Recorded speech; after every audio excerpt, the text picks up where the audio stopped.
დღეს დიდი ხუთშაბათია, რომლის შესახებაც ბევრმა ადამიანმა არ იცის. მცირეც გიამბობთ, ნების კვირის მეოთხე დღე არის. ამ დღეს უკანასკნელი სერობა ვახშამი გაუმართა იესო ქრისტემ თავის 12 მოციქულს და ფეხები დაბანა. იესო ქრისტემ თავის 12 მოწაფეს მიუგო, რომ რომელიღაცა მათგანი გასცემდა მას.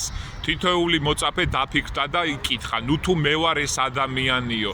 იესომ კი მიუგო იუდას, რომ სწორედ ის იქნებოდა გამცემელი. ბოროტი იუდა მაშინვე ადგა და გაიქცა. იესო ქრისტემ კი პური გაუტეხა მოციქულებს და უთხრა, ესი არის ხორცი ჩემი თქვენთვის გატეხილი. შემდეგ კი ღვინო დაუსხა და მიუგო, ესი არის სისხლი ჩემი თქვენთვის და მრავალთვის დამთხეული.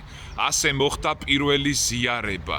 დიდება უფალს, ამ დღის ძალა და მადლი გფარავდეთ, ზიარების ძალა გფარავდეთ და მშვიდობა იყოს. დიდება უფალს.